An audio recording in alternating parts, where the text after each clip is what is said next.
It is a pleasure to present this to the first organization that I was a part of within ELT. So it's been 10 years since my first Korea Tesol conference, so it's great to be back in this role. I'm going to share my screen now. Pardon me. Oh, and on the chat, you will see that I shared a PDF. When you have the chance, please download it. Okay, and please bear with me as I go through this. Okay, so this presentation attempts to bring the ongoing second language methods reform home to teachers, and to give teachers a hopefully friendly and accessible way to read and to judge the quality of, let's not say quality, but the trustworthiness, if you will, of classroom Tesol research. And hopefully you find this engaging, and hopefully you find the list useful. And the goal is, by the end of this talk, you have an idea of how you might be able to judge quantitative reports that you might read to inform your practice. This presentation was designed by my partner, Christopher Nicklin, and myself, and we have been fortunate enough to publish a limited amount of papers that have contributed to the ongoing methods reform. But to be clear, the reform has predated our work, and the leaders of it are, of course, not us. So what we're going to do, we're going to warm up a little bit. I would like us to think about how we as teachers engage with research, what we think about research. Then I want to go into a little bit about the researcher-educator divide within SLA and especially Tesol. We will then talk about the ongoing quantitative methods reform. Then we'll get into using the checklist, and we're going to use the checklist using one of, I would say, one of our favorite papers, which is Shintani 2013, which was really topical at the time. And it compared focus on form, which is task-based, and focus on forms, which is PPP, in the context of young Japanese learners acquiring vocabulary target items. So to be clear, this is presented at the teacher level, which is what I am first. And things are simplified and made accessible. So for those of you who may come at this from a little bit of an academic angle, there is some simplification and maybe oversimplification, but the idea here is that we want to present a tool that anyone can use. So what I would like us to do now is I want us to think about these questions, if you can, because I'm going to put you into breakout rooms. You can use your camera and you can take a picture of these questions so that you can reference them in your breakout room. But there are 4 things that I would like us to think about, and please begin thinking about these questions now.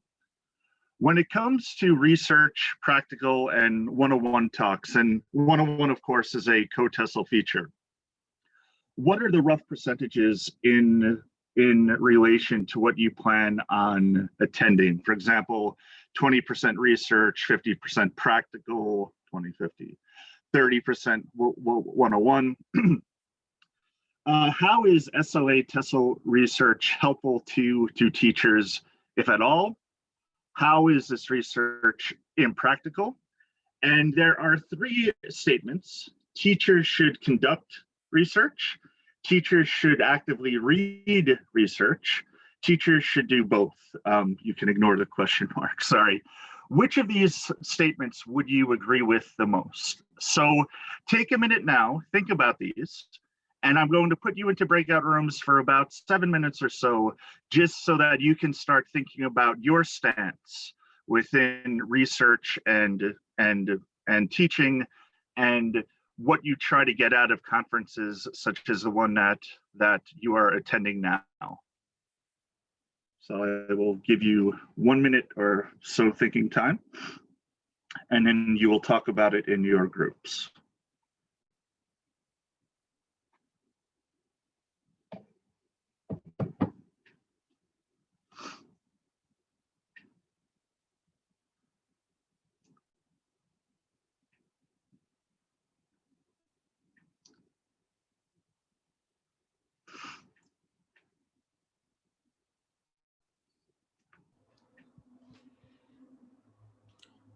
Joe, how many breakout rooms do you want there, boss? How many do we have? How many people do we have in the 12. room now? 12 people. 12? Let's do 3. Okay.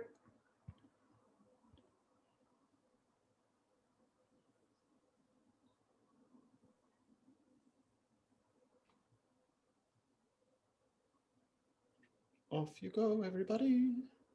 All right. See everyone in the rooms?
네.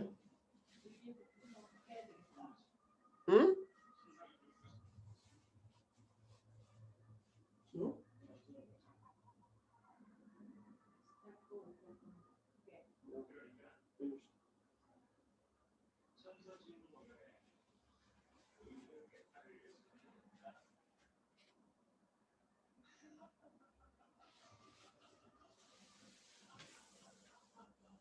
진짜 너 그게?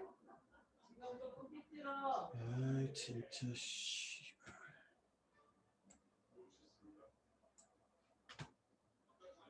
아이고, it's too big, it's too small, it's too big, it's too small. It's not too big, it's not too small.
Why? It's fine the way it is. Why are you making it bigger?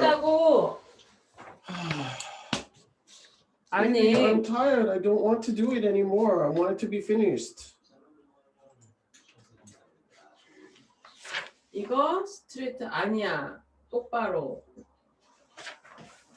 It should be switched. It should be tilted. It's always Yeah. tilted. Here. Good? 샘플 어디 있어? Hey, Mike, we can end the breakout rooms now. Okay. Thanks. Sorry, my wife is just, she's giving me instructions on how I should do things. Well, these things happen, right? All the time. All the time. Here, 이리 와. No, Say no. hi to Joseph. Come here. 이리 와. 안녕하세요. 안녕하세요. 오. There you are. 교수입니다. Boy. Okay.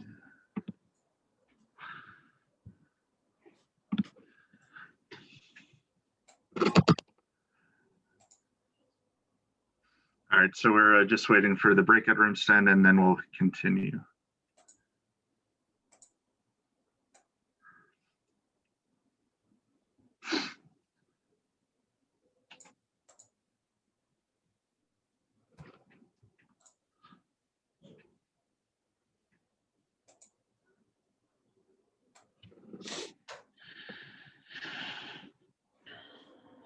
Okay, so I think that now that the room is repopulated, I will continue.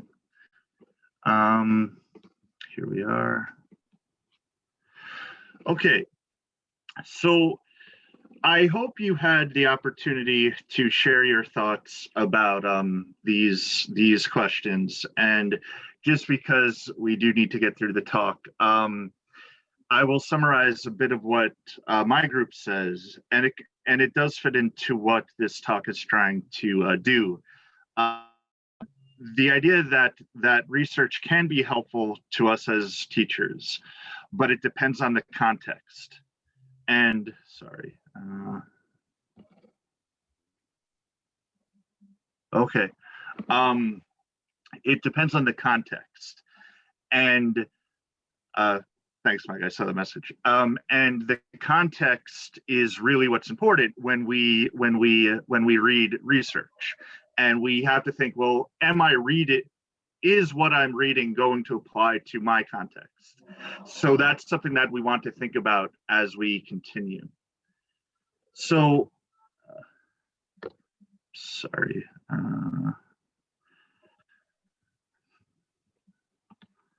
My Zoom, as you know, sometimes PowerPoint doesn't like to share, so I'm going to share it this way. Excuse me.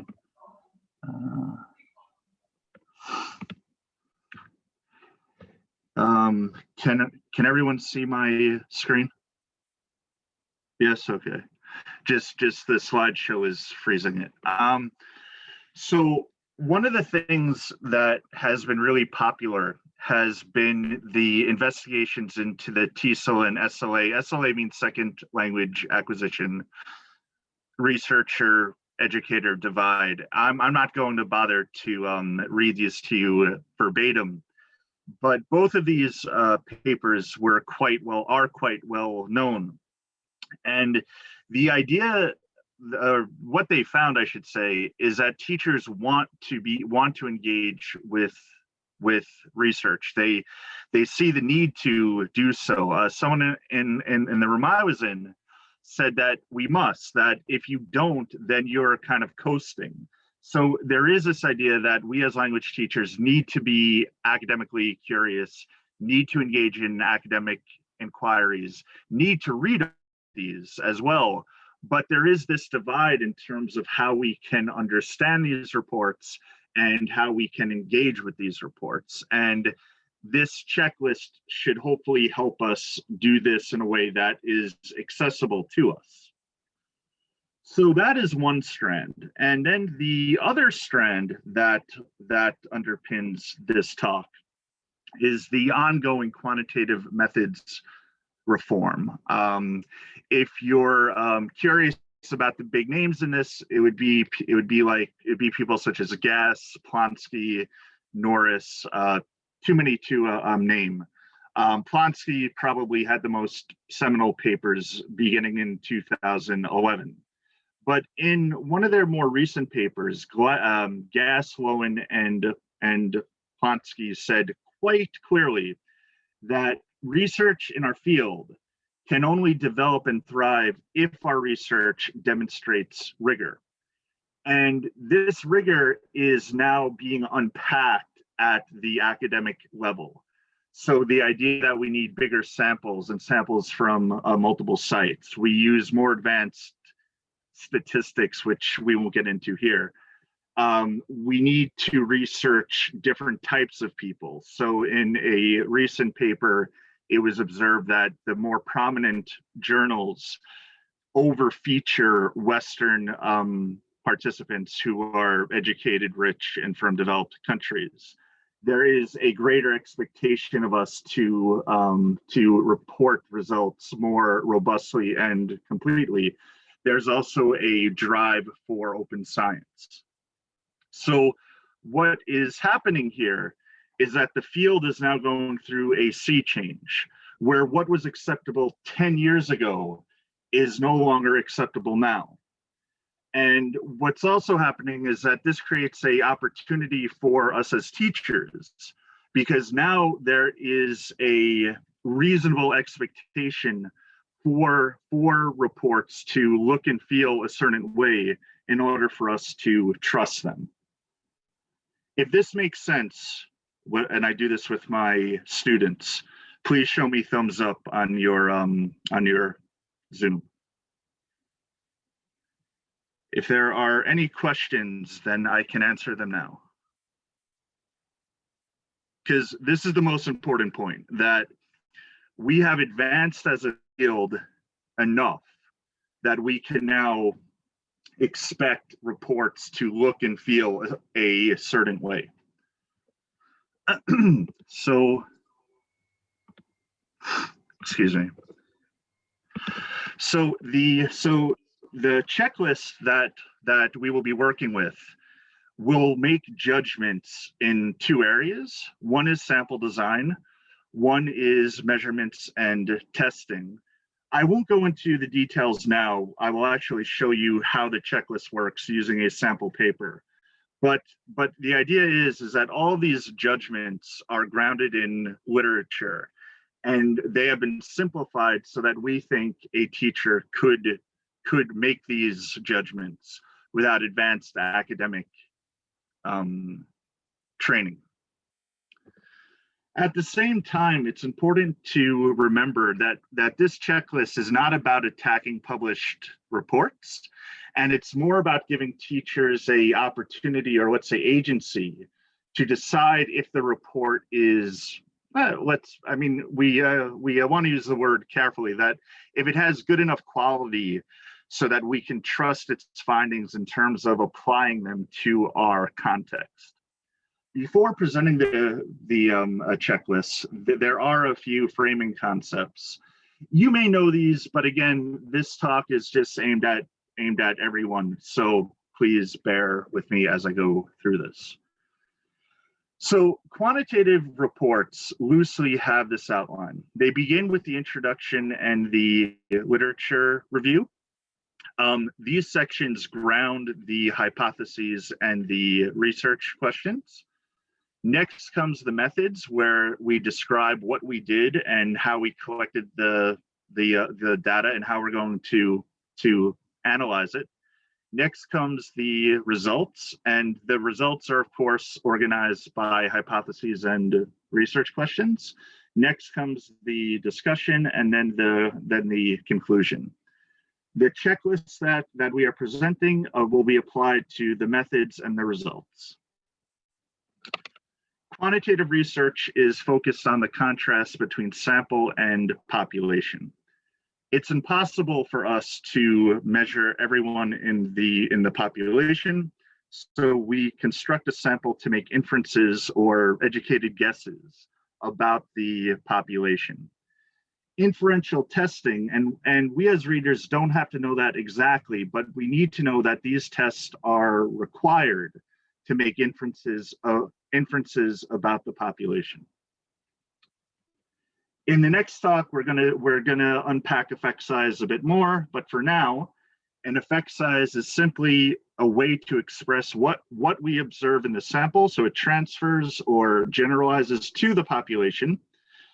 All that we really need to know is that good reports must present the effect size, and excellent reports qualify the magnitude of the effect size. There is a large effect, there is a small effect, and so on.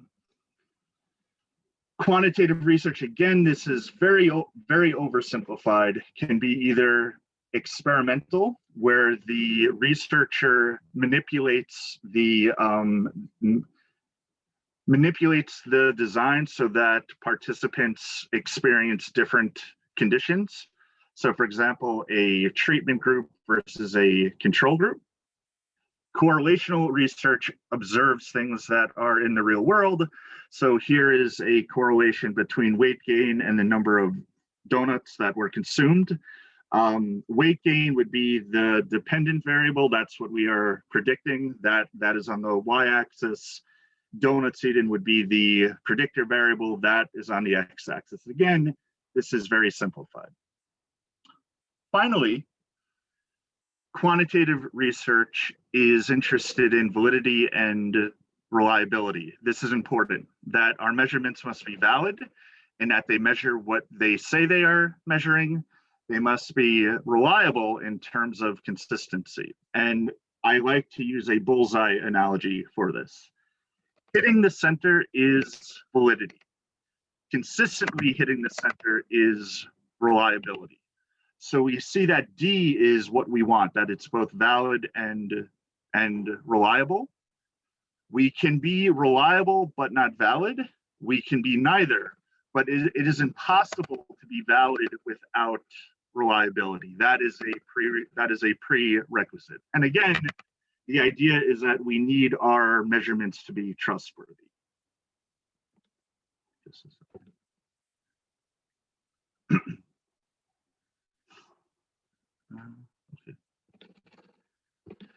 just has everyone been able to see my slides? Okay, good, thank you. Okay, so we are ready for the checklist. If everything I said makes sense to a point, please show me thumbs up. Okay, great. Now, this is where Zoom is Zoom, and I wish we were in a classroom, but I'm going to ask you to bear with me because I'm going to be bouncing back and forth. So I do apologize for that in advance. Okay, so if we look at the model paper, and again, this is a paper that Chris and I found to be really exceptional. We see here that it more or less follows the outline that we would expect. Theoretical background comes first, and then it leads all the way to the method, and it presents the research questions. So now we're going to start using the checklist. Okay, so this checklist really isn't about giving scores. It's just to give you a feel about what's been done well and what could be improved, and then it's on you to decide how much trust you want to place into the paper. So when it comes to sample design, there are 3 judgments, and there are a few positive checks, things that you want to see. And then there are the negative check, which is if you see it, well, then there's a problem, and you might consider pulling back some of the trust that you place into the paper, onto the paper, sorry. So for sample size planning, you can begin by searching for power. And the idea is that an effect size has been referenced to determine how many participants are needed. Alternatively, a researcher could say, these prior studies have all used at least 70 people. I'm going to use 70 people. Finally, a researcher could say, I only have 60 people, but because of that, I can only detect a medium effect or better. A negative check would be if the sample size is presented without any defense. So if we look at Shintani, and we see, and the nice thing is that we can look for the, so I look for participants.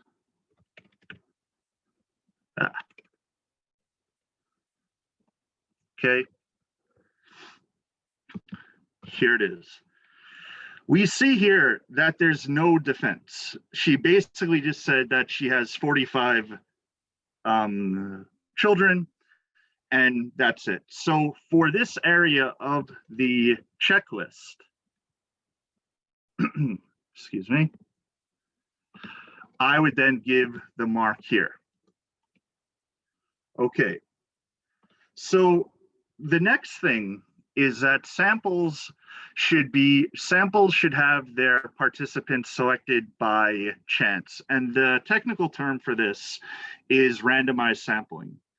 And this is related to multiple site samples. Imagine if you had access to every university student in Korea, and if you randomly selected 200 of them, the probability of all 200 coming from the same school is, for all practical purposes, 0, okay? Randomized sampling for us, especially classroom teachers, is impossible.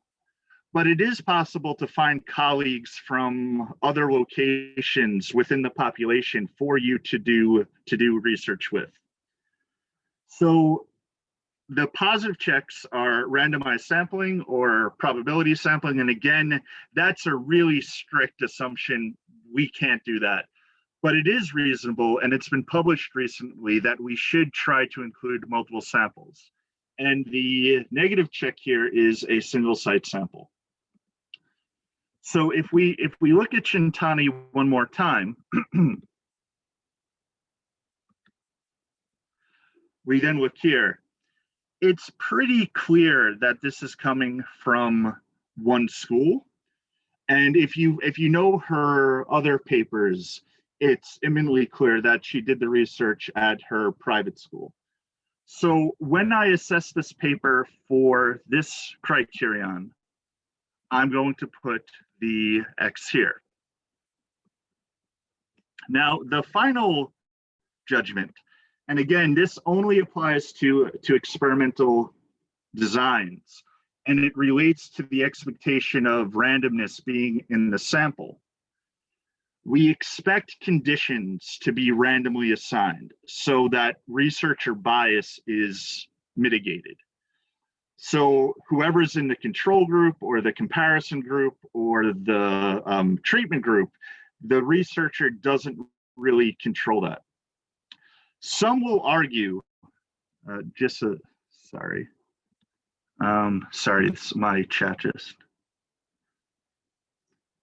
Okay, so Jocelyn, what intentionally blank means is that there's nothing there.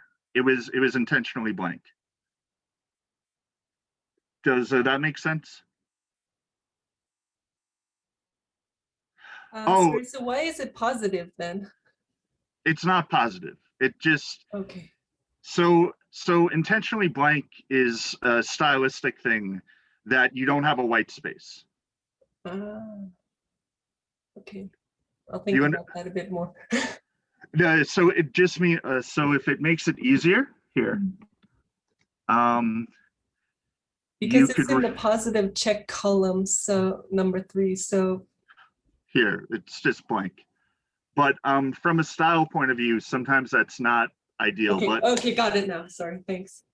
It's okay. Okay, so the ideal is random assignment. There are perspectives that say that we should purposefully assign, maybe by TOEIC scores, TOEFL scores. But again, this violates some really old assumptions about how we do experimental research.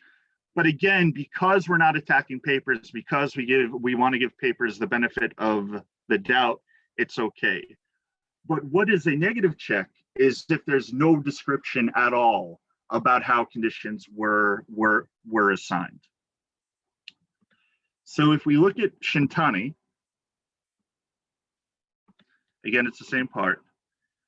The participants were randomly divided into 3 groups. So this is good. And we then could put the check here.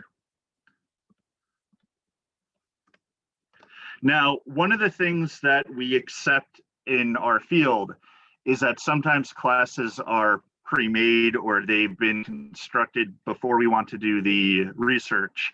So it is acceptable, pardon me, to randomly assign at the class level. So if you have access to 3 classes, one class is the treatment, one class is the comparison, one class is the control. Again, in Shintani's paper, the treatment group was focused on form, which is task-based. The comparison group was focused on forms, which is PPP, and the control group did nothing. And we don't find that a lot in our field, but the control group is useful to just make sure that the test is working, because the students shouldn't get better from the first test to the second test if they haven't studied.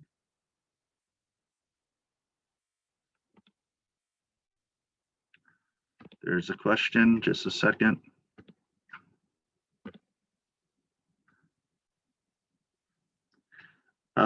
Good point. Somebody found a typo, thank you.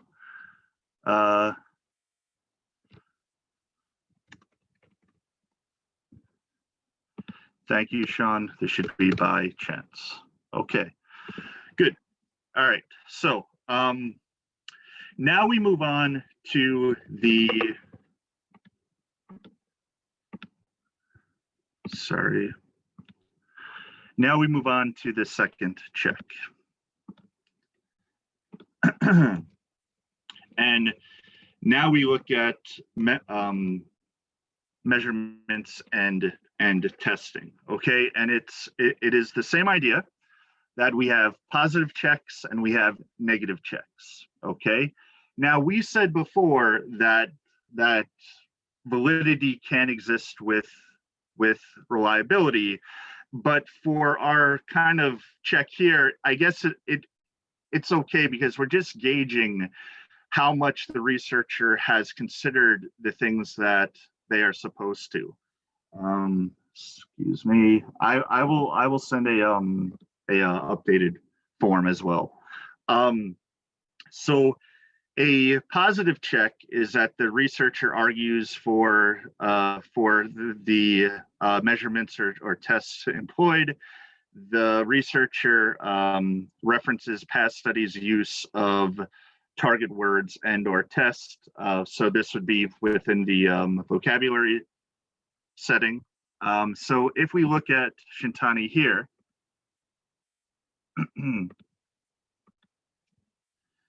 again, in the methods, Shintani does a really good job. She talks about how she's going to teach. She talks about the testing materials, and then she also talks about the target. So target words.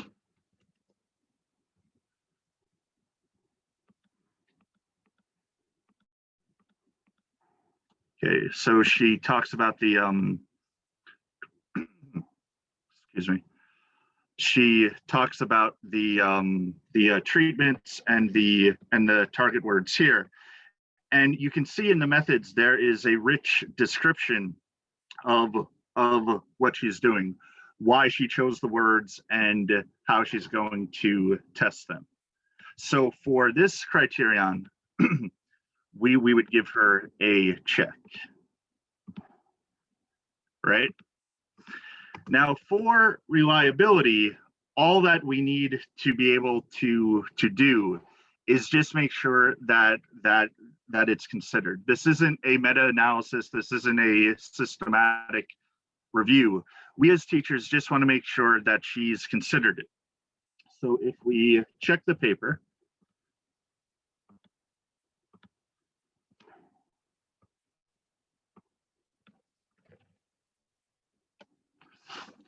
we see here that she has a footnote that for the test, she worked to ensure reliability by scoring them herself at 2 different times. That's okay, because all that we really care about is that she's considered it, that the researcher is aware that her instruments have to be reliable.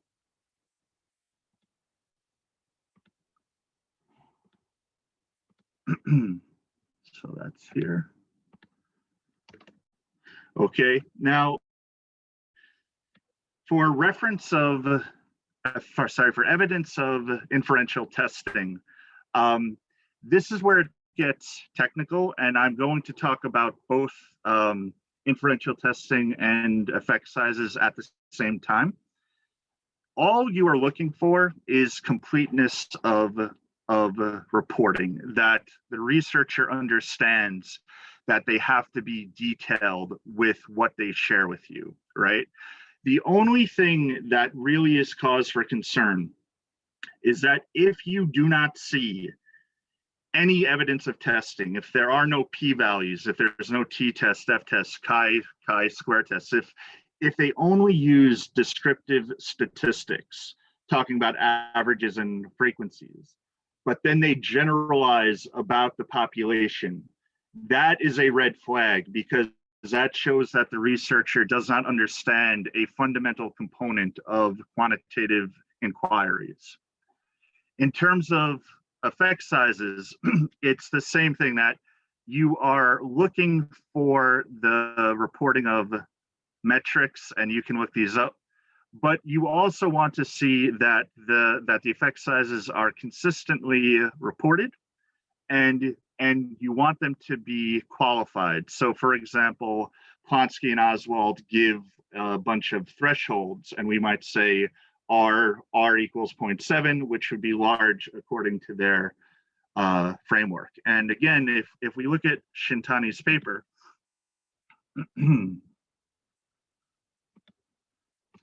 she does a pretty good job of this. So the results are going to be organized by the 4 research questions. And we see here for the first question, all we have to know as readers is that she's done a good job reporting or she's done a robust job, if you will. And then if you go down to where she compares groups,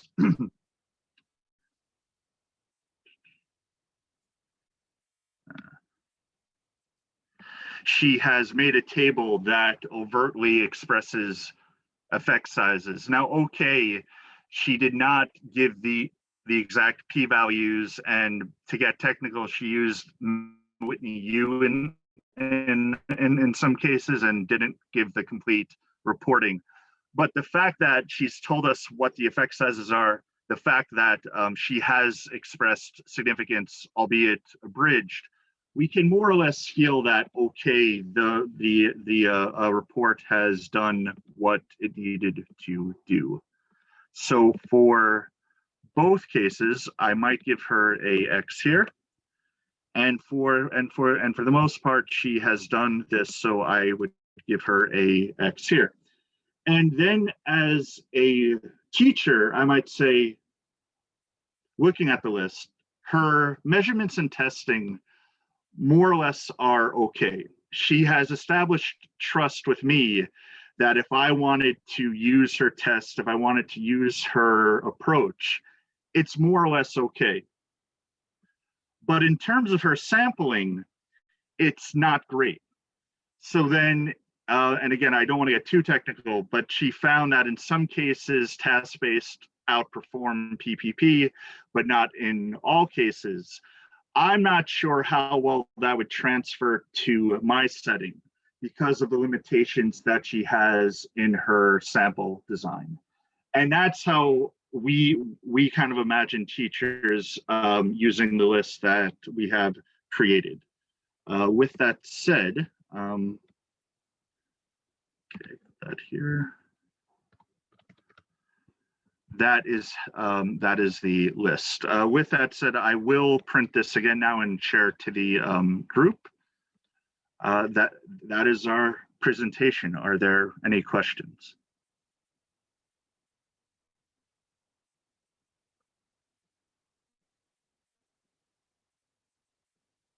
Any questions? Everyone's good? So.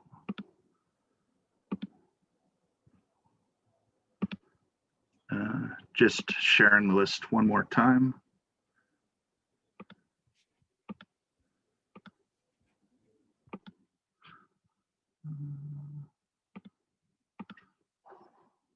Comments, concerns? Does this seem something that you might use in your reading of research, or is this a bit too technical for you?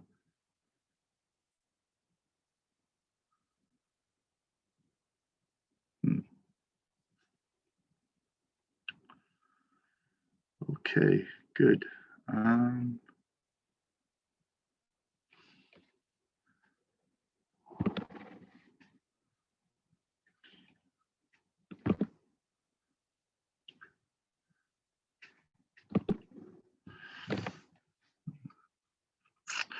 Okay, so I guess we'll take a, Mike, I guess we'll take a 10-minute break and then we'll do the second talk. Okay, perfect. Go, everybody, freshen up. Water a plant, hug your kids, hug your cat, significant other, whatever you like. See you back here at 4:30.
Okie dokie, Joseph and Christopher.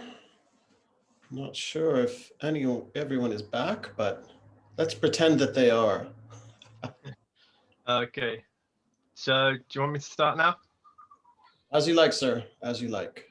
Okay, I'll start now then. Okay. All right, so can you see my slides? Yep. Okay. Right, so yeah, my name's Christopher Nicklin, and I'm going to be presenting today about recommendations for classroom-based Tesol research. So whereas Joe's talk focused on reading research, this talk is going to be more concerned with actually doing research in the classroom. So I'm going to start. I'm going to start by talking about the importance of research, and I'm going to tell a couple of anecdotes that just to frame why I think research is very important. After that, I'm going to touch upon the methodological reform that Joe mentioned in his talk. And following that, I'll move into the recommendations that I've come up with. And there's 3 recommendations. And I deliberately left them blank here because I want them to be a little bit of a surprise in this talk, okay? So, right. So the importance of research. The first thing I'd like to do is I want to do a quick pop quiz. So my first question, I'm going to ask you a question, and I just want you in the chat room just to give me a simple yes or no response. So the first question, when teaching speaking, do you explicitly correct every mistake that your students make? So please, in the chat room, just give me a yes or a no, okay?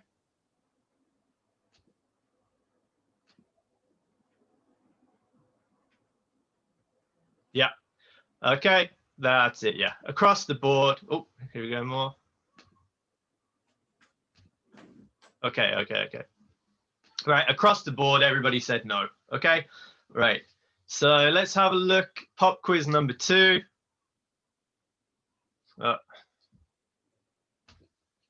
Is name this city, okay? Go. So anybody in the chat room?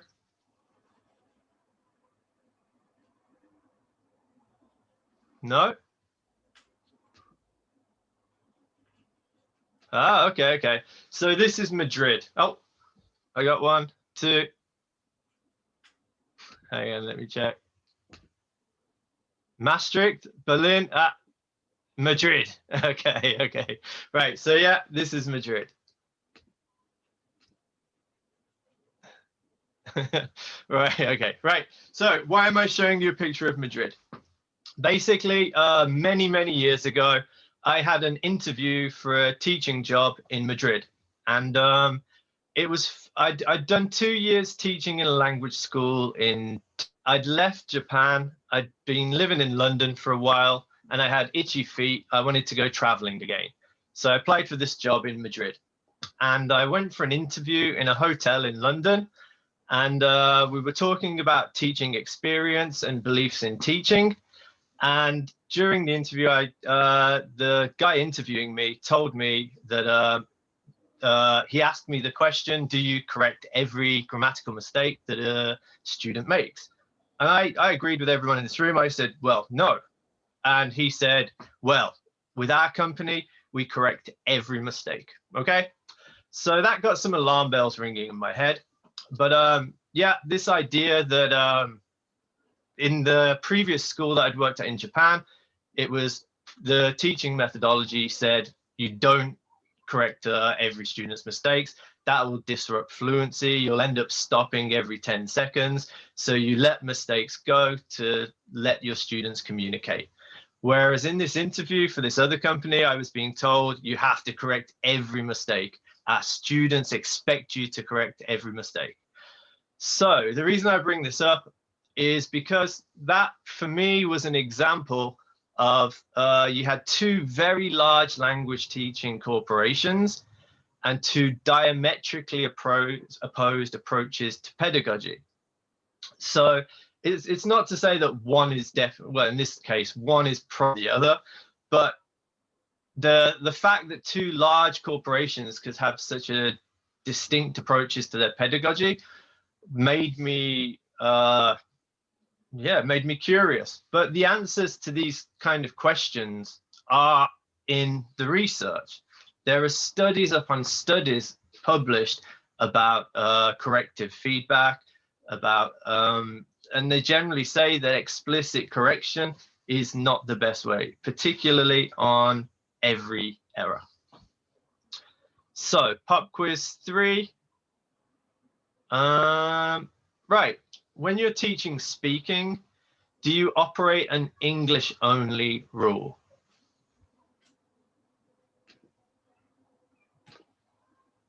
Presuming you are teaching English, okay? Yes, sometimes. Okay, so this one's a little bit less clear in games. Okay.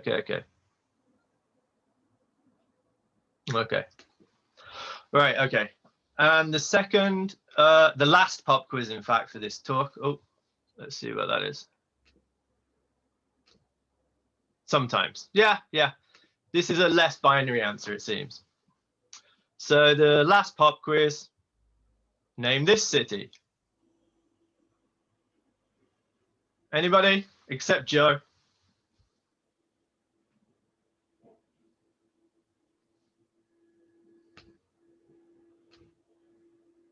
Yeah, there we go. Okay. Yeah, it's not Blackpool, it's Tokyo. Right, okay. So again, I'm in Tokyo right at this very moment. I've lived in Tokyo for the best part of the last 10 years. Yeah, so Tokyo is a city I'm pretty familiar with. The reason I'm showing you a picture of Tokyo is because several years ago, I started a job in a university and I was teaching discussion classes. And in our training, we had it not drilled into us, but they made it very clear that in terms of using the first language in the classroom, they made it very clear in training, no, do not allow your students to use Japanese in the classroom. We were told to enforce this rule. You could write on the board in the corner in red marker, you could write no Japanese, or you could write Japanese and put a red circle with a line through it. And like most of the people in the chat box just said, sometimes I can see the benefit of it. Like in discussions, yeah, okay, using English, you should probably attempt to it. But in preparation, I thought that this kind of policing was a bit unnecessary. And I remember talking in the staff room with one of my colleagues one day. One of my colleagues was bragging to some people in our staff room that whenever any of his students use Japanese, he jumps in and shouts, no Japanese, points at them. And I thought, if I was in a Japanese class studying Japanese and my teacher was doing that, I think it was a little bit odd and maybe make me a little bit anxious. So it got me thinking about this whole idea of first language use in the classroom. So the department was telling us to enforce this rule. There was anecdotal evidence in the staff room from teachers saying that they support this rule. But I was interested, what does the research actually say? And it turns out there is research into this.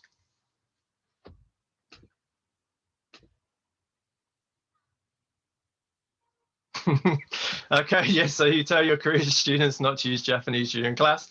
Good, thank you. Right, okay. So this job, I don't want to say anything bad about this job. It was a very good job. They supported us very well, and we regularly were given readings to develop our pedagogy, and we would read the readings and we would discuss them in groups. So I'm not sure if any of you are familiar with Lightbound and Spada, But we got given a reading from this textbook, and this textbook's it's a great introduction to how languages are learned, as it says on the cover. I like this textbook a lot. On my own master's course, we were given this textbook for the Introduction to Tesol course. I'm teaching an SLA course in the fall semester where I work now, and I'm going to use this textbook. So these are two people that I think know what they're talking about. And in 2019, they published this paper. And in the abstract, it said this: we argue against two common sense recommendations. First, start as early as possible. And second, use only the second language, avoiding the use of first language in the classroom. So these two people, they're against the avoidance of first language in the classroom, which supported what my instinct was. But like they said here, I'd highlight this. It's a common sense approach. It kind of does make some kind of sense that like if you only use the one language in this situation, it could be good for you. But yeah, Light Brown and Spada supported this. They used two arguments. They said reference to the language reference to languages students already know can be a useful bridge to understanding the meaning and the structures of the new language, ultimately saving time, leading to more effective learning. The second argument they gave: there's well-documented evidence that previously learned languages are always present in the mind of the learner, even when the focus is on the new language. So this paper was a very accessible paper. In the breakout rooms earlier, one person mentioned that there is a disconnect between the research and classroom teachers. Yeah, I'd agree with that. I think a lot of the more technical research, you need to have a certain level of education within something not related to teaching, for example, statistics, to understand a lot of the research in depth. But there is also research like this paper by Lightbound and Spada that is very accessible and makes these arguments quite clearly, I think. So what I'm interested in now is, like I said, there is this kind of research that's accessible for teachers, but you could also go deeper. So they mention Kroll et al. Down here. So Kroll et al., they were involved in this kind of research.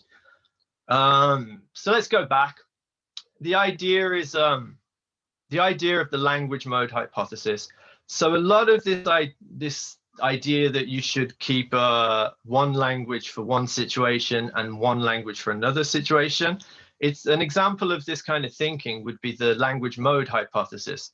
So this was put forward by Grosjean in a series of papers from the late 80s all the way through to the late 2000s. And it was claiming that the mental representation of language is you have one side is your first language, another is a second language. If you speak 3 or 4 languages, you'll have a different lexicon for each language that are all separate. So it's this idea that bilinguals can control which language is activated, and it posits a separate lexicon for each language.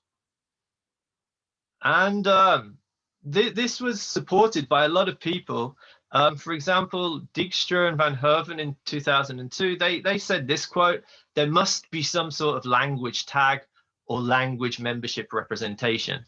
So again, it's this idea that in your brain, you've got 2 separate lexicons, and they're saying each word that you learn is tagged whether it belongs to one lexicon or another. However, more modern research or theory, that like Tocqueville in 2015 in a book about vocabulary processing said that this language mode hypothesis is actually not supported by the literature. So we can go even deeper than this. You can look at connectionist models and neural networks. So they're computer simulations of the neurons in your brain. And these models of the brain can actually distinguish between 2 languages without recourse to tagging. This is one language, this is another. So with a single integrated lexicon, it can mimic the behavior, the mistakes of speakers. Again, there's another model, the DevLex2, another neural network model that's done exactly the same. So the purpose I'm mentioning these is that a common sense idea that these languages are separate, that when you're learning them or teaching them, you should keep them separate and enforce students to keep them separate. Actually, if you go deeper and deeper into the research, it doesn't actually support these concepts. So that's why I'm bringing that up. So why do I think engagement with research is important? So one, it informs the pedagogy of language programs. So if people that are in charge of language programs are familiar with the research, then they can make more efficient language programs. Curriculum developers, exactly the same. Even frontline teachers, engagement with research can help teachers make decisions that are better for their students. And that's the final point. I honestly believe that engagement with research is important because it helps our students to learn languages. And that's essentially what we're here for. Excuse me, my mouth's gonna be dry. So with that in mind, that's why I think engagement with research is important. And that's why I like the idea of teachers not only engaging and reading with research, but producing research. But before you can produce research, there's a couple of things you need to be aware of, I think. And I think it's important to know about the methodological reform.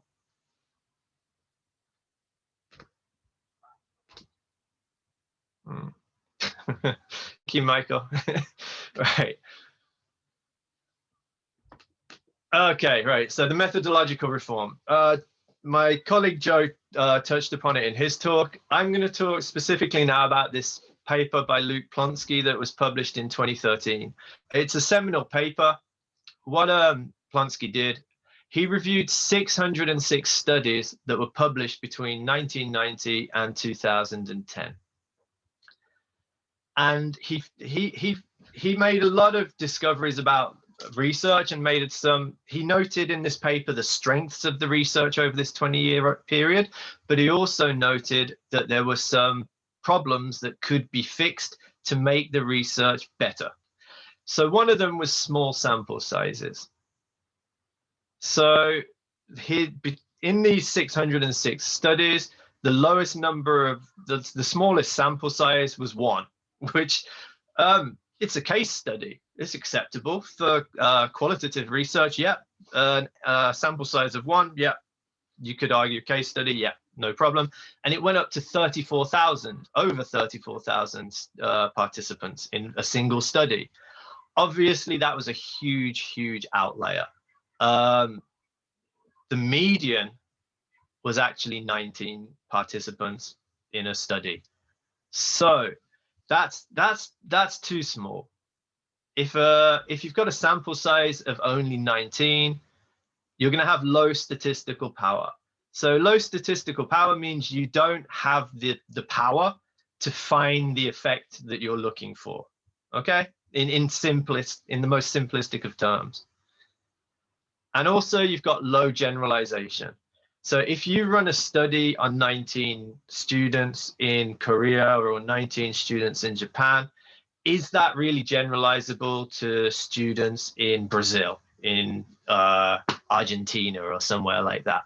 And the answer is probably not. Another thing that Plonsky pointed out was incomplete reporting practices. So for example, he said this is arguably an ethical omission of non-statistical findings. So over those 20 years, if you had a significant finding, you published it. If it wasn't significant, people wouldn't publish these findings. And so nobody knew what wasn't working. And so you keep getting the same ideas repeated. And there's more arguments about that, but time-wise, we'll move on. They said there's a lack of visualizations. So 47% of studies included no graphs or charts that make the findings clearer. And there were a lack of effect sizes. So I'm going to talk a bit more about effect sizes in a while, but just to put it into context, there was a lack of effect sizes being reporting. The final one I want to talk about now is inconsistent reporting practices. So for example, a mean without a standard deviation. So if you have a mean score without a standard deviation, it's kind of meaningless. A standard deviation tells you about the spread of the scores. So a mean with a large spread is not so good as a mean with a tighter standard deviation for making judgments. So an ANOVA without an F-test and lack of assumption checks. So when you run statistical tests, you usually have a set of assumptions regarding your data that say whether or not that's the appropriate analysis that you're conducting. And over this 20-year period, there was a lack of assumption checks in the research. So this is something that Plonsky said needs to be addressed. So following this study in 2013, there's been a whole load of systematic reviews published. So a systematic review is a set of studies critically assessed to determine the strengths and weaknesses of a body of literature and to offer recommendations to address the perceived weaknesses. So for example, Plonsky's study was a systematic review of applied linguistics research in general. Following the publication in 2013, the methodological reform that the 2013 study kind of kicked off has resulted in a body of work attempting to address shortcomings in applied linguistics research. So for example, there's been systematic reviews of statistical analyses. So how is regression used in applied linguistics? Factor analysis, rash analysis. There's been systematic review of statistical techniques, so assumption checks, reliability, outlier treatment. And there's also been these quality assessment systematic reviews. The last one is a paper I'm involved with that's under review. And that's what I'm going to talk about for the rest of this talk. It's going to be the paper that we've got under review at the moment is focusing on second language instructed vocabulary research, vocabulary acquisition research, it should say. Sorry, missed a word. So this is an idea. This is in a paper that we published earlier this year. We talked about the L2IVA research, and it's basically research designed to investigate the extent to which a teaching method helps students to learn vocabulary. So it's very much classroom-based vocabulary studies. So an example would be Liam Pulido. I'll talk about that in a minute. But when we're talking about classroom-based instructed vocabulary acquisition research, we're talking about the idea where a teacher has a list of vocabulary items that they want to teach, and you're testing methods to which are the better methods for learning specific lists of vocabulary. So those are the kind of studies that are included under this term. And it would disclude things like extensive reading studies or psycholinguistic studies. Anything that's not focused on classroom treatments to learn vocabulary are not included under this instructed vocabulary acquisition umbrella. So an example that I'm going to talk about is Liam Pulido from 2017. So Liam Pulido, they ran an experiment on 135 Korean EFL students. Now, their treatment was high and low interest readings. So before the experiment, they tested a set of readings, like they're short 500-word readings. They had, I think, I can't remember how many, but they got ratings, how interesting are these readings to their students? Like, so 10 would be very, very interesting. 1 would be not interesting at all. And from their group of readings, they selected 2 readings that they wanted to focus on.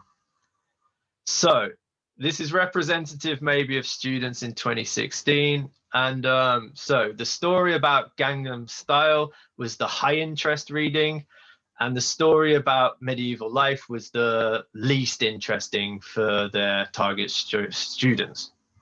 So they used so they gave half of their students one reading, half of their students another, and they gave them a vocabulary pre and post test. So they tested them on a list of words before the study, before the study started. They gave their students one of these readings, and then afterwards they tested, what vocabulary do you know now? And they found out that there were greater gains in vocabulary with the high interest reading. So this brings me on to recommendation 1. My first recommendation is familiarity with effect sizes. So I'm going to hang all of my recommendations on this idea of second language IVA research, particularly on the paper that was published earlier this year. So before I go on, I'm going to explain exactly what I'm talking about, just to make sure everyone's on the same page. What exactly are effect sizes? So what I want you to think about, imagine if I wanted to replicate Leon Pulido's study with my Japanese students to see if I get the similar results. So for example, I'd get a class of 40 Japanese students, and I'd give them the Gangnam Style reading.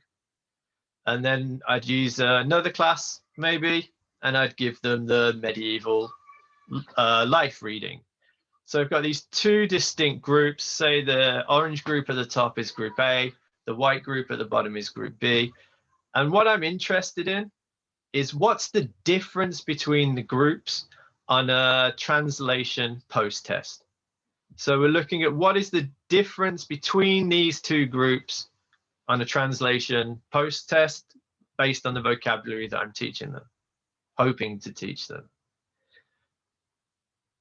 So imagine the pre-test, there's 10 words I'm testing, and the Gangnam Style group got a mean of 2.3, standard deviation of 2.4. In the post-test, the 40 students, the mean was 8.79. So they've increased their knowledge of these words. And by the way, these numbers are completely made up. Imagine that in the pre-test for medieval life, this was the score. So they know a little bit more, but there's not a real big difference between them. But then in the post-test, they've learned a lot less. So the effect size, there's lots and lots of, there's tens and tens of effect sizes. We're going to go with a very simple one, Cohen's D. Okay, so Cohen's D is the mean to, let's say the mean, this mean here minus this mean here, divided by the pooled standard deviation, which is this. Now this looks a bit complicating, but it's simple. N is just the sample. So this is 40 take away 1, so that would be 39, multiplied by the first standard deviation, so that would be that squared. This that's the same, but with the second standard deviation, that's the N1 plus N2, so that was just 78.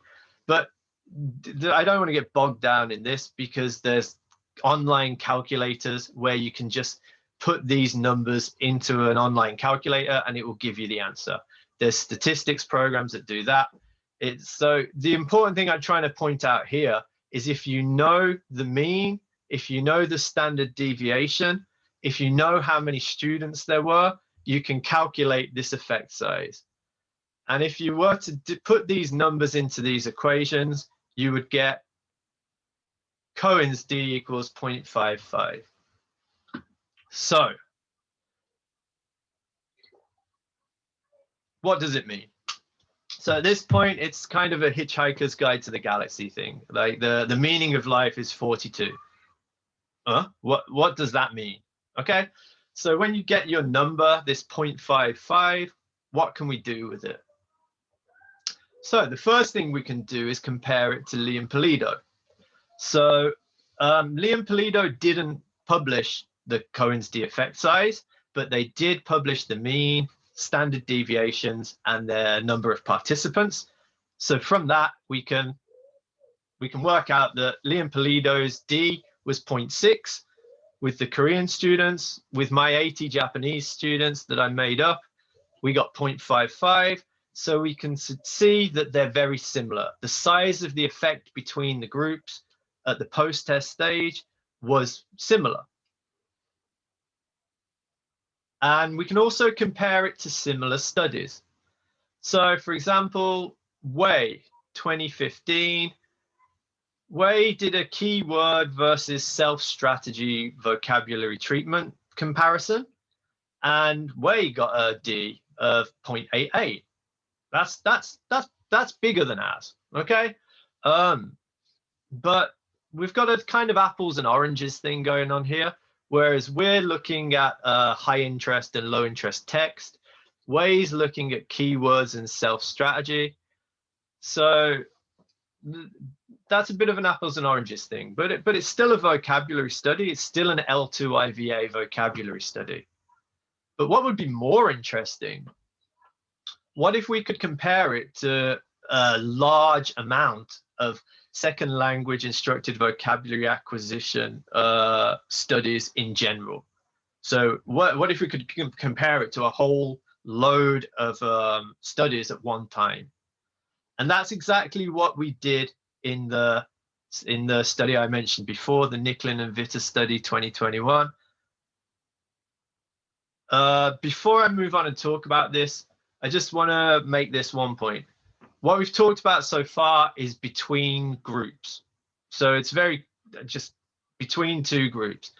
You can also have effect sizes for within group. So within group would be your normal pre-test, post-test comparison. So I just want to make clear that distinction at the moment. Between groups is between two specific groups. Within a group is within one group, pre-test, post-test. But anyway, so what me and Joe Vitta did in our study was we attempted to get effect sizes for a whole host of L2 IVA studies. So the first thing we did was we created a report pool. So we selected 5 prominent practice-oriented SSCI journals, and the journals were Modern Language Journal, Language Learning, Tesol Quarterly, System, and Language Teaching Research. And there was a 3-stage process to select these journals. So the first one, we looked at Egbert's list of 35 journals, and 6 fit what we wanted.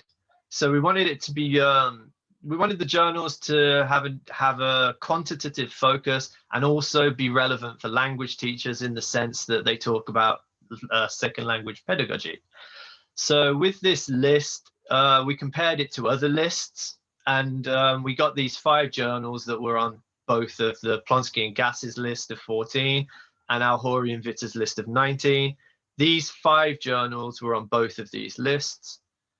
And finally, we did some external expert confirmation. We asked 3 experts in the field, do these 5 journals fit this idea of SSCI index journals that are well known, somewhat trusted in relation to their quantitative research and relevant for practice level research?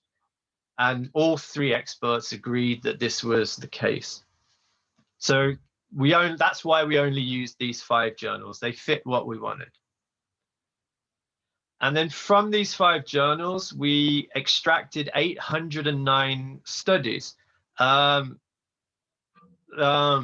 used databases and we used search terms. We searched the abstracts for vocabulary, vocab, formula for formulate research. colloque for collocations. So we had a whole host of search terms that we used to search for these vocabulary studies. We got 809 studies, and when we searched those 809 studies for which ones were actually second language IVA experimental designs, which, if you remember, means that they're classroom-based studies that involve learning lists of vocabulary. And we also needed them to have the means, standard deviations, and participant numbers so we could calculate effect sizes. So yeah, 809 studies from 5 journals. And it said 82 on the other page. At this stage, we dropped one of the studies because it had incomplete information. So in the final analysis, we used 81 studies. And from those 81 studies, we calculated 453 effect sizes. We used G, which is pretty much the same as D. It just, you calculate Cohen's D, and then you change it a little bit to account for small sample sizes. And 266 were between group, and 187 were within group. So this is what we found. We're going to concentrate on just this this plot A at the moment. So plot A shows between group effect sizes against within group effect sizes. So these are, each dot represents one of the 400 effect sizes. As you can see, the medians are very similar. So the median was 0.67 here, it's 0.66 here. And these boxes, what you're looking at, 50% of the results were in this box. 50% of the results were in this box. So these ones up here are huge outliers. These effect sizes are crazy, to be honest, but I'm not going to go into detail about that now. This is all talked about in the paper. What we're interested in is the median effect sizes were very similar. But just quickly, this is the same data, but this box plot has been broken down into 2, representing 2 types of analysis. This box plot has been broken down into 3, representing 3 types of analysis. So, but this is what we found. The general effect size for L2 IVA research in general was around 0.6 on average. So, right, so why am I talking about effect sizes? Why do I believe that familiarity with effect sizes is important? So just to recap, I believe that it's important for L2 IVA researchers to be able to, and not just L2 IVA researchers, but classroom researchers in general, it's important to know about effect sizes to compare the size of a treatment's effect with studies that have used a similar treatment. It's important to compare the size of the treatment with other L2 IVA studies. And it's important to compare it to the size of treatments with L2 research in general. So Plonsky and Oswald 2014 did a similar thing to what we did, but with L2 research in general. It's also important to estimate how many participants are required for an experiment. And that's what I'm going to talk about next. One more thing I just thought as well, a lot of journals now, when you submit to journals like Language Learning or Tesol Quarterly or Modern Language Journal, it's a requirement to have published effect sizes now. So they are really, familiarity with effect sizes is really important if you want to produce research. But yeah, they also help you estimate how many participants are required. And that brings me on to recommendation 2. Sample size planning. So you need to plan your sample sizes. So to do that, you can use, if we remember Plonsky 2013, very quickly, the 606 studies, there were small samples. Although the range was big, the median was 19. So that was low statistical power and low generalization.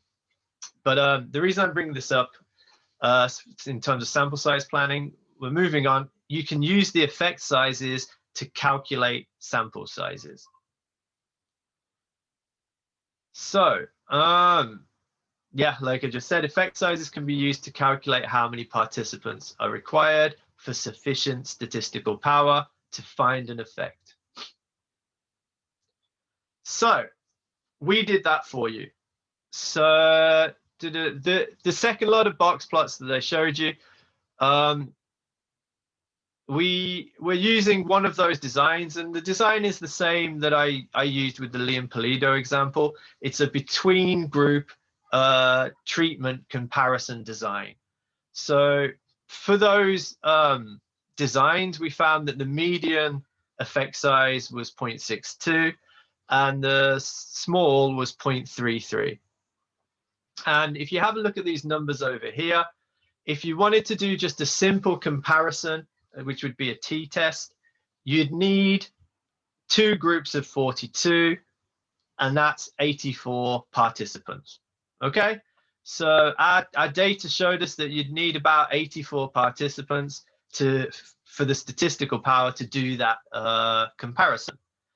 But say if you wanted to add another group, if you wanted 3 groups, so you wanted a third group that didn't read anything, but took the pre-test and the post-test, and you wanted to see if they just learned from taking the test twice. You add a third group, you need 35 participants per group, so that bumps your total number of participants up to 105. If you want to do post hoc tests between those groups, again, it jumps up, okay? So for that study, that imaginary study with the Japanese students that I described earlier, this would be relevant to us because the effect size that we were looking for based on Liam-Pulido was 0.55. We found 0.6, so it fits around this. Our effect size was a bit smaller. These numbers are a bit bigger, so 80 was kind of a good amount, kind of the appropriate amount for finding that effect. However, if you're looking for smaller effects, which we recommend you power to small effect sizes, because if you're doing an experiment, you're not kind of, unless you have a justification, you're going to be looking for small effect sizes, because if you've got research questions and you're expecting huge effects, that research is probably already done. But the problem is when you're searching for these, as a field develops, the nuance in what you're looking for gets smaller and smaller. So applied linguistics is a pretty young field, but in psychology, these sizes are much smaller. And as applied linguistics as a field develops, the effect sizes will get smaller.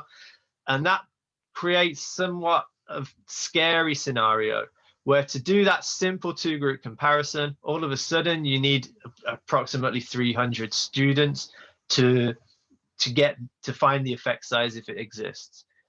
If you want to add a third group, 357, post hoc tests, you're looking at almost 500 students, which is pretty scary.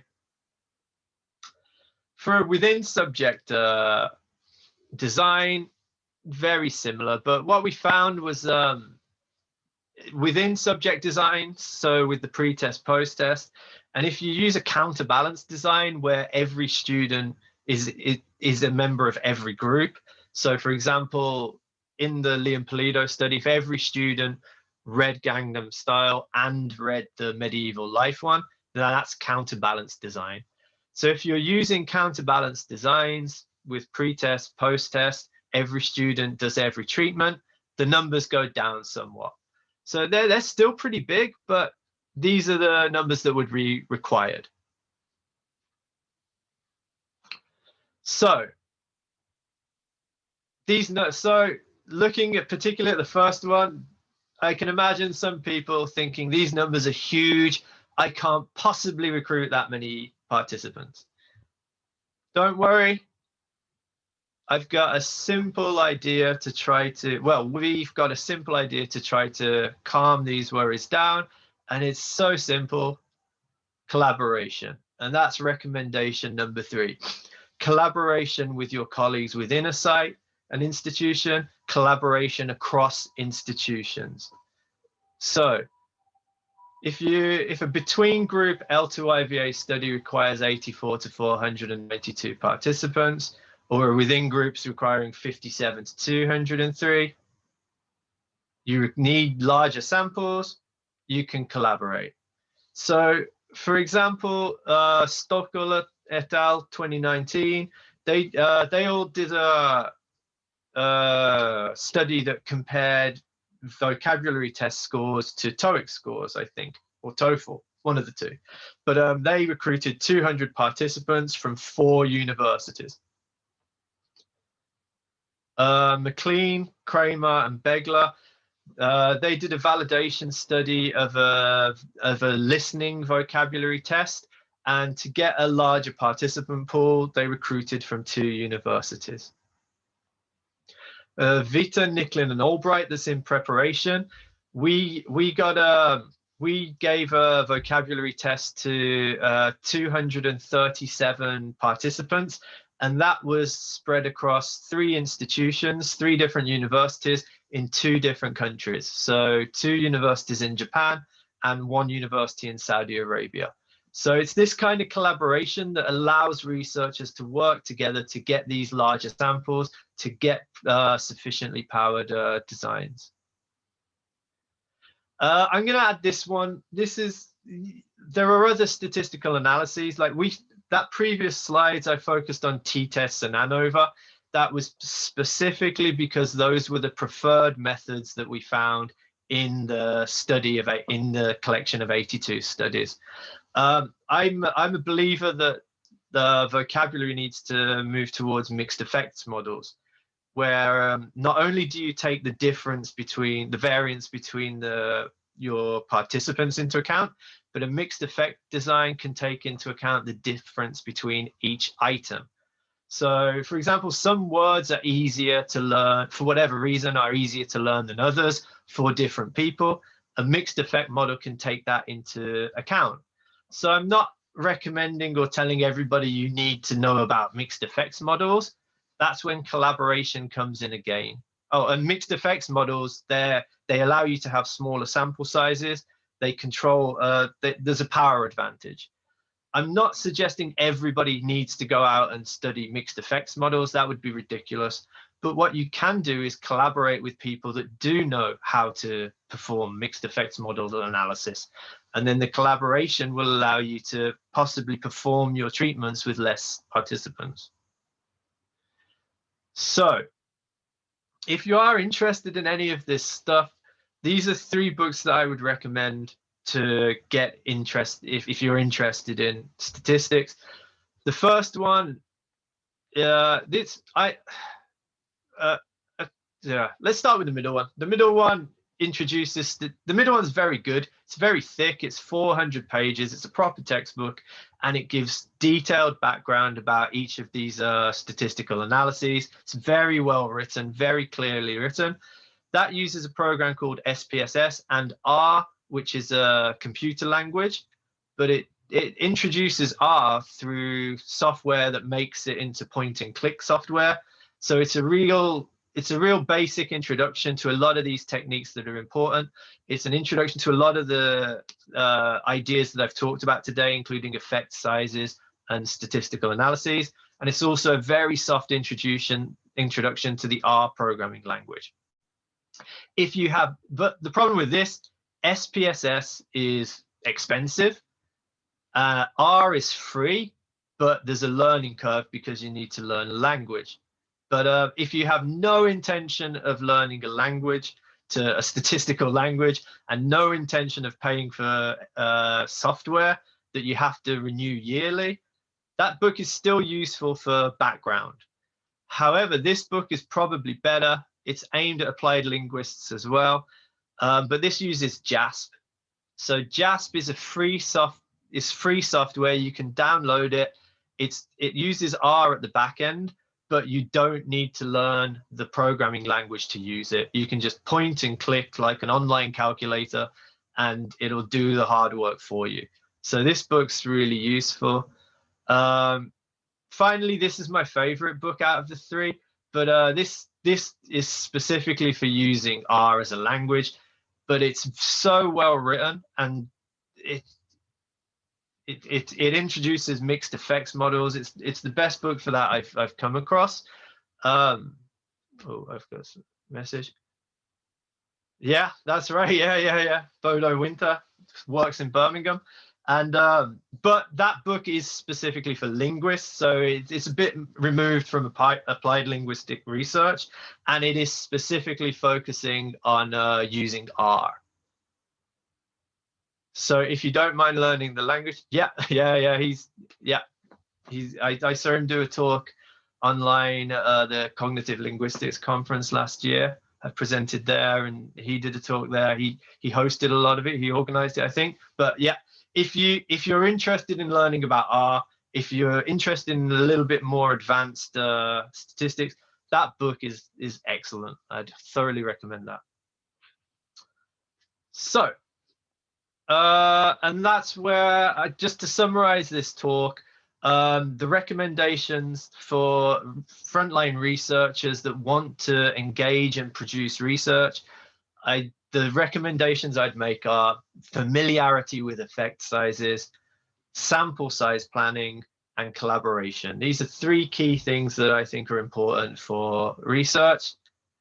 And thank you very much for listening. I'm happy to take any questions that anybody has. If you have any questions off topic, or there's my email address. Okay, so yeah, does anyone have any questions about this?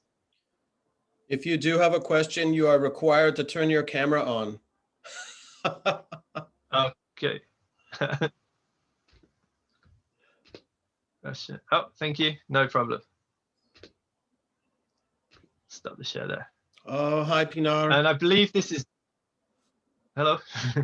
I believe this is day 8 of the conference, so I can, it's the, yeah, I don't think there's any, are there any more talks after this? Yep. Or is this the last one? There are. Okay, so I'm not finishing, but I can understand if people are burnt out. And should we finish there? If you like. Everyone, if you have any other questions, you can, of course, head over to Discord. I will give you the link in 1 second. Oh, maybe I won't give you the link. Yes, I will. There we go. So that you can go over